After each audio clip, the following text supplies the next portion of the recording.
Salve, salve, pessoal. Feliz 2026 para vocês. Vamos começar com a nossa aula aqui. Hoje nós vamos falar sobre a primeira parte da sintaxe, né? Então, hoje nós vamos falar de oração. Lembrando que a oração é um enunciado que gira em torno de um verbo, ou seja, para haver uma oração, precisa haver um verbo, tá ok? Aí fala, "Mas, professor, e se eu tiver uma sentença com sentido completo sem oração?" Aí é frase, ok? Para ser uma oração, precisa haver necessariamente um verbo, ok? Então, sigamos. Bom, aqui eu estou falando para vocês sobre os termos essenciais de oração, certo? São termos essenciais de oração, sujeito e predicado. Sujeito é aquele o qual o verbo declara algo, não é isso? Por exemplo, o dia está lindo hoje.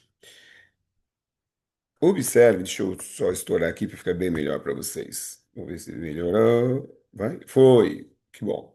Mas observe aqui que para achar o sujeito, o que nós vamos fazer? Nós vamos fazer uma pergunta ao verbo da sentença, né? Quem está lindo hoje? Naturalmente, nós vamos ter a resposta o dia, tá bom? Predicado é tudo que se declara do sujeito. Não é isso? Então, o predicado aqui é está lindo hoje. Bom, quem está lindo hoje? O dia, sujeito, claro, né? Já falei para vocês que sujeito é aquele o qual o predicado declara algo, né? Está aí.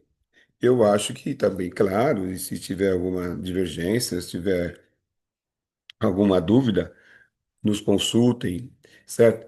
Chame a gente lá no colégio para a gente poder exatamente esclarecer para vocês. Mais uma vez, sujeito é aquele o qual o predicado declara algo. Para achar o sujeito, a gente faz a seguinte pergunta: quem? Certo? Quem? Faz a pergunta ao verbo, não se esqueçam disso. Quais são os tipos de sujeitos? São cinco os tipos de sujeito, não é isso? Nós temos sujeito simples, sujeito composto, sujeito oculto, sujeito indeterminado e sujeito inexistente, tá? Vamos começar pelo sujeito simples. O sujeito simples apresenta apenas um núcleo. Lembrando sempre que núcleo é a palavra mais importante, tá ok? Então, ah, por exemplo, aqui, nós vamos buscar sempre a ideia de que para achar o sujeito, nós devemos fazer a pergunta ao verbo. Aqui, a professora atendeu todas as alunas. Quem atendeu todas as alunas? A professora, certo? Aí você fala, professor, mas o sujeito apresenta duas palavras. Não, apresenta como núcleo a palavra professora. Ou seja, o núcleo é é professora, tá? Eles chamaram alguém, certo? Quem chamaram alguém? Eles. Sujeito simples, apenas um núcleo, né? A minha tia chegou hoje. A pergunta é: quem chegou hoje? A minha tia, certo? Nesse sujeito há três palavras, né? A minha tia. Claro que a palavra mais importante aqui é tia. Então tem apenas um núcleo, sujeito simples. O telefone ainda não parou de tocar. Para achar o sujeito, a gente faz pergunta para quem? O verbo. Quem ainda não parou de tocar? O telefone. Qual que é a palavra mais importante? Telefone, certo? Núcleo, telefone. Quantos núcleos? Um só. Sujeito simples. Bom, então, recapitulando, núcleo é sempre a palavra mais importante e o sujeito simples apresenta apenas uma oração. Ou seja, errei. Apenas um núcleo, certo? Lembrando que núcleo é a palavra mais importante. Sujeito composto. O sujeito composto apresenta mais de um núcleo, mais uma palavra importante. Ou seja, cara, se for dois núcleos, ok? E se for três núcleos, sem problemas. Mil composto, ok? Mais de um já composto. Então, exemplo aqui. O gerente e o estagiário atenderam todas as chamadas. Para achar o sujeito, a gente faz a pergunta ao verbo. Quem atenderam todas as chamadas? O gerente e o estagiário, ok? Theo e Bia já chegaram? Quem já chegaram? Theo e Bia. Quantos sujeitos? Quantos núcleos? Dois. Sujeito composto. A aluna e a empregada ficaram machucadas. Quem ficaram machucadas? A aluna e a empregada. O telefone e a campainha ainda não pararam de tocar. Quem ainda não pararam de tocar? O telefone e a campainha. Dois núcleos, sujeito composto.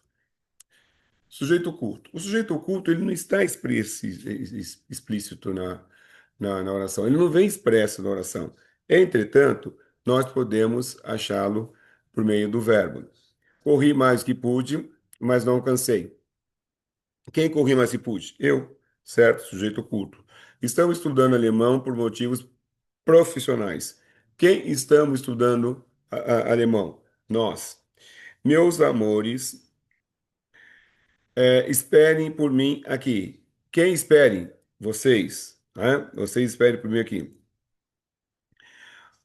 Estava decidida. Saiu de casa, não olhou para trás. Não é isso? Quem? Ela. Ok? Bom, sujeito indeterminado. O sujeito indeterminado, ele não está expresso na oração, perdão, o sujeito indeterminado, ele não está expresso na oração, mas também a gente não sabe, diferentemente do sujeito oculto, a gente não sabe quem praticou a ação, certo? Ela pode ser formado de alguns aspectos, por alguns aspectos. Primeiro, pelo verbo transitivo direto, mais a partícula ser como índice de indeterminação sujeito.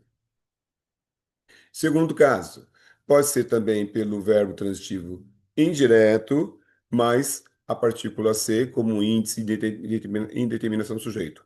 E também pode ser formado pelo verbo intransitivo mais a partícula ser. Ok? Então, olha aqui, tem alguns exemplos, né? Gritaram o meu nome no meio da multidão. Dá para saber? Se você está passando, imagine que agora nós estamos no carnaval, né? Tem lá, você está lá no carnaval, e aí daqui a pouco alguém grita seu nome na multidão. Dá para saber quem foi? Não dá para saber, não é isso? A não ser que você veja a pessoa, tal. Mas se gritarem seu nome e você não vir quem foi, não é isso? Aí nós vamos ter um caso de sujeito indeterminado. Alguém praticou a ação, mas não sei quem foi. Imagine que você esteja em casa, chegando assim de viagem, aí deram uma pedrada no vidro da janela da sua casa. Você vai falar, quebraram a janela de casa. Não dá para saber quem foi, mas alguém praticou a ação. Bateram no carro que estava estacionado na esquina. Quem foi que bateu? Não dá para saber. Verbo na terceira pessoa do singular mais a partícula se. Vive-se com segurança nessa cidade. Quem vive-se? Não sei. Alguém vive. Precisa-se de funcionário. Quem precisa-se? Não sei. O primeiro verbo viver é verbo intransitivo. O segundo verbo é um verbo transitivo indireto. Oração com sujeito inexistente. Ela pode ser formada por verbos impessoais ou por verbos que expressam fenômenos da natureza, certo? Verbos que indicam fenômeno da natureza, atmosférico da natureza aqui. Já anoiteceu. Quem praticou a ação de fazer anoitecer? Não dá para saber. Fazer chover, que é o próximo verbo aqui, né? Chovia torrencialmente naquela madrugada. Alguém praticação de fazer chover? Não, então não tem o que fazer, né? Verbo haver, com o sentido de existir, há inúmeras reclamações, certo? Havia muitos problemas entre eles. É importante que vocês entenderem que esse verbo não pode ir para o plural. Por quê? A reza, certo? Perdão, o que reza? A concordância verbal fala o seguinte, que o verbo deve concordar com o sujeito em número e pessoa. Se não tem sujeito, logo o verbo não tem por que ir para o plural, certo? O verbo fazer também. Faz 5 anos que ele trabalha aqui, que ela trabalha aqui. Gente, pelo amor de Deus, nunca usem esse a fazem 5 anos. Isso é bobagem, certo? Já fez 1 hora de espera. Tudo oração sem sujeito. Galera, muito obrigado. Até a próxima, certo? Qualquer dúvida, estamos lá perdão, estamos lá no Colégio Objetivo. Obrigado.